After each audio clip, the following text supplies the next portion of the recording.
अस्सलाम वालेकुम। उम्मीद है आप सब खैरियत से होंगे। आज की वीडियो का हमारा टॉपिक है फॉर लूप। तो फर्स्ट हम ये देख लेते हैं कि हम फॉर लूप को यूज़ क्यों करते हैं। अगर मैं इसको एक एग्जांपल से रिलेट करूं, अगर मैं हमारे पास ये रिक्वायरमेंट आ जाती है कि आपने 10 नंबर प्रिंट करने के देने हैं, मतलब 1 to 10 या 10 to 20 या मतलब कोई भी नंबर आपने प्रिंट करके देने हैं, तो सबसे पहला हल हमारे पास क्या आएगा? हम यही करेंगे ना, प्रिंटिंग स्टेटमेंट लिखेंगे और उसे प्रिंट करना शुरू कर देंगे। जैसे यही हल आया होगा आपके माइंड में, मैंने क्या करना है, 1 to 10 प्रिंट करने हैं, चलो जी प्रिंटिंग स्टेटमेंट लिखना स्टार्ट कर दो। ठीक हो गया जी, 2 लिखा, फिर प्रिंट लिखो, फिर इसे 3 लिखो। अब ये तो सिर्फ हमारे पास 10 तक था, तो हमें सोचें कितना टाइम लग रहा है कि एक एक प्रिंट स्टेटमेंट को लिखना पड़ेगा जी, एक एक प्रिंट स्टेटमेंट को लिखना पड़ेगा। अगर हम इसमें कॉपी पेस्ट भी करें तो हमें नंबर तो अंदर चेंज करने पड़ रहे हैं, तो ये कितना टाइम कंज्यूमिंग है, कितना टाइम हमारा वेस्ट हो रहा है। ठीक है, तो इस काम को करने के लिए हम क्या करेंगे, फॉर लूप का यूज़ कर लेंगे। हम 10 नंबर तो प्रिंट कर सकते हैं, मतलब प्रिंट का स्टेटमेंट यूज़ करते हुए 5 नंबर कर सकते हैं, चले 20 कर सकते हैं, 50 भी कर सकते हैं। लेकिन अगर हमारे पास 1000 आ जाते हैं या 10,000 आ जाते हैं या कभी लैक्स में आ जाते हैं, तो उसमें हम क्या करेंगे, फिर इसी तरह प्रिंटिंग स्टेटमेंट लिखते रहेंगे पूरा पूरा दिन बैठ के। तो यहाँ पर हम क्या करते हैं, हम यहाँ पर फॉर लूप का यूज़ कर लेते हैं। फर्स्ट यहाँ पे हम रिमूव करते हैं। अब फॉर लूप को यूज़ करने के लिए हमारे पास फॉर का कीवर्ड आएगा, FOR, फॉर का कीवर्ड। यहाँ पर इस ब्रैकेट्स के अंदर हम क्या करेंगे, अब जैसे मैंने बोला कि मैंने 1 to 10 प्रिंट कराना है, क्या करना है, 1 to 10 प्रिंट कराना है। तो इसके लिए मुझे अब 1 to 10 प्रिंट कराना है, तो इसके लिए मुझे अब हमें पता है स्टार्ट पॉइंट क्या है हमारा 1 और एंड क्या है हमारा 10 है। तो मैं क्या करूँगी, एक वेरिएबल ले लेती हूँ आई के नाम से। ठीक है, जैसे हम सिंपल अगर वेरिएबल डिक्लेयर करते हैं तो हम क्या करते हैं, उसकी डेटा टाइप देते हैं, उसका वेरिएबल, और उसे किसी ना किसी वैल्यू से इनिशियलाइज कराते हैं। तो मैं क्या कहती हूँ, मैंने 1 to 10 प्रिंट कराना, तो मैंने आई में क्या रख दिया, 1। ये क्या आ गया मेरे पास, स्टार्ट का पॉइंट। पहली ये जो जगह है हमारे पास, ये जो प्लेस है, इसमें हम क्या करेंगे, अपना स्टार्टिंग पॉइंट बताएंगे कि मैं स्टार्ट कहाँ से करना चाह रही हूँ। देन सेमीकोलन आएगा, इस सेमीकोलन के बाद हम क्या करेंगे, हम अपना एंड पॉइंट बताएंगे कि हम कहाँ तक जाना चाह रहे हैं। तो मैं क्या कहती हूँ, आई लेस देन 10 तक जाओ। ठीक है, हमने 10 तक ही प्रिंट कराना था, मैं क्या कहती हूँ, आई लेस देन 10 तक जाओ। ठीक हो गया, इसके बाद फिर सेमीकोलन, और यहाँ क्या करो, इस आई में इंक्रीमेंट करो। ठीक है, इंक्रीमेंट और डिक्रीमेंट। यहाँ पर क्या आएगा, हमेशा यहाँ पर क्या आया, स्टार्ट पॉइंट, यहाँ क्या आया मेरे पास, एंड पॉइंट, यहाँ मेरे पास हमेशा क्या आएगा, इंक्रीमेंट या डिक्रीमेंट पॉइंट। जब मैं इसे रन करूँगी तो आपको सही से समझ आएगा। और यहाँ पर क्या आ गई मेरे पास, बॉडी।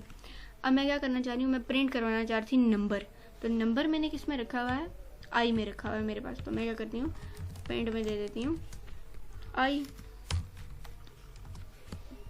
अब हम इसे रन करके समझने की कोशिश करते हैं। तो मेरे पास, मैं तो चाह रही थी कि 10 तक प्रिंट हो, ये तो 9 तक आ गया है। तो इसके लिए हम क्या करेंगे, इक्वल का कीवर्ड यूज़ करेंगे, सॉरी इक्वल का ऑपरेटर यूज़ करेंगे हम। ठीक है, तो ये क्या हुआ, मेरे पास 10 तक प्रिंट हो गया। अब आप इस चीज़ को समझते हैं हम, मैंने क्या किया कि इनिशियलाइज कहाँ से कराया, अपने वेरिएबल को 1 से। ठीक है, स्टार्ट पॉइंट कहाँ से दिया, 1 से दिया, ये 1 आ गया मेरे पास। जाना कहाँ तक था, 10 तक, ये 10 आ गया। अब बीच का काम कैसे चला हमारे पास, ये जो इंक्रीमेंट ऑपरेटर होता है हमारे पास, अगर मैं इसे आपको समझाऊं तो ये क्या होता है, आई इक्वल आई प्लस 1, ये ऐसे काम करता है कि जब ये आता है तो अभी आई में क्या पड़ा था, 1 पड़ा हुआ था, 1 में प्लस 1 होगा तो क्या बन जाएगा, ये 2 प्रिंट करके देगा मुझे। फिर ऊपर जाएगा तो यहाँ चेक करेगा, आई को चेक करेगा, आई में क्या पड़ा होगा, 2 लेस देन इक्वल टू 10 होगा। हाँ, ये कंडीशन अभी भी चल रही है। यहाँ जाएगा, इसको 3 करेगा, और यहाँ पर आकर, मतलब अब 2 था, 2 प्लस 1 3 हो गया, उसे 3 प्रिंट करा दिया हमारे पास। ठीक है, अब हमारे पास क्या पड़ा था, 3 प्रिंट पड़ा हुआ था। यहाँ जाएगा, 3 लेस देन इक्वल टू 10 होता है, यस। यहाँ जाएगा, फिर इंक्रीमेंट कराएगा, मतलब 3 + 1 4 हो गया, उसने यहाँ पर क्या किया, प्रिंट में क्या दिया, 4 दे दिया। इसी तरह हमारा क्या करता रहेगा, लूप चलता रहेगा। जब 4 हुआ वो फिर इधर आया, उसने ये चेक की कंडीशन, एंड पॉइंट चेक करेगा, ठीक है। उसका अब स्टार्ट से लेना देना कुछ भी नहीं है, वो स्टार्ट में कभी नहीं जाएगा, वो एंड पे जाएगा। एंड पे गया, अब हमारे पास क्या पड़ता, 4 पड़ा था, 4 लेस देन होता है 10 से, ऑफकोर्स 10 से लेस होता है। फिर वो यहाँ गया, 10, इसने क्या किया, 4 + 1 5, उसने मुझे क्या कर दिया, 5 यहाँ पर प्रिंट करके दे दिया। आई में क्या पड़ा होगा, 5। फिर वो ऊपर जाएगा, फिर देखेगा कि 5 है, 5 लेस देन होता है, हाँ जी होता है। यहाँ जाएगा, वो इंक्रीमेंट करेगा, 5 + 1 6 करेगा, वो 6 प्रिंट करेगा। फिर जाएगा, इसी तरह हमारा लूप 10 तक चलता रहेगा, ठीक है। ठीक है, इसको हम क्या करते हैं, थोड़ा और मॉडिफाई कर लेते हैं। अब मैं चाहती हूँ कि मेरे पास 1 to 10 प्रिंट ना हो, मैं ये चाहती हूँ कि मेरे पास इसमें जो सिर्फ इवन नंबर हैं वो प्रिंट हो। इवन नंबर जैसे 2 4 6 8 10, ठीक है। मैं 10 से इसको थोड़ा सा एक्सीड करके 20 ले जाती हूँ। अब स्टार्ट पॉइंट क्या है, मेरे पास 1 है, एंड पॉइंट मतलब कहाँ तक मेरा लूप चलेगा, 20 तक चलेगा, और इंक्रीमेंट पार्ट तो आपको पता ही है। तो अब मैं क्या करती हूँ, इस प्रिंट को क्या करती हूँ, अभी फ़िलहाल रिमूव कर देती हूँ। मैं क्या चाह रही हूँ कि यहाँ पर क्या हो, सिर्फ कि जो मेरी इवन नंबर है सिर्फ वो प्रिंट हो। तो उसके लिए मुझे क्या करना पड़ेगा, इफ़ का यूज़ करना पड़ेगा। अब कोई पाबंदी नहीं होती, हम फॉर लूप के अंदर सिर्फ प्रिंट स्टेटमेंट नहीं लिखते, हम एनी स्टेटमेंट्स, कोई भी स्टेटमेंट लिख सकते हैं। हम फॉर के अंदर इफ़ भी यूज़ करते हैं, इफ़ एल्स भी यूज़ कर सकते हैं, फॉर के अंदर फॉर भी यूज़ कर सकते हैं, मतलब कोई लिमिटेशन नहीं है किसी चीज़ की।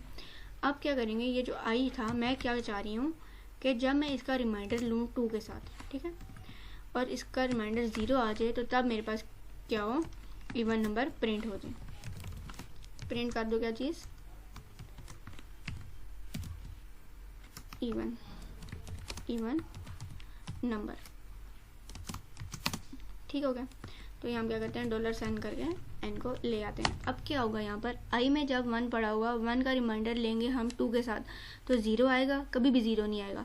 तो ये क्या करेगा, outside the loop, outside the if condition आएगा। अब इफ़ कंडीशन में हमने और कुछ भी नहीं दिया हुआ, वो क्या करेगा, फॉर लूप से एग्जिट कर जाएगा।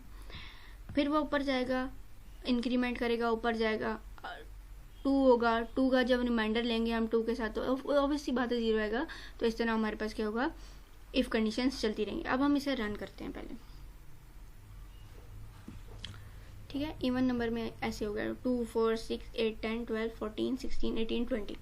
तो हम इस तरह चाहें जितनी मर्जी इवन नंबर या ऑड नंबर प्रिंट करके दे सकते हैं। अगर मैं यहाँ कहूँ कि नॉन इक्वल टू आए, और अब मैं इसे रन करूँ अगर, तो क्या है, इवन की जगह सॉरी ऑड हो गए। तो 1 3 5 7 9 11 13 15 17 और 19 उसने मुझे जितने भी ऑड नंबर थे प्रिंट करके दे दिए। तो उम्मीद है आपको ये वीडियो पसंद आई होगी।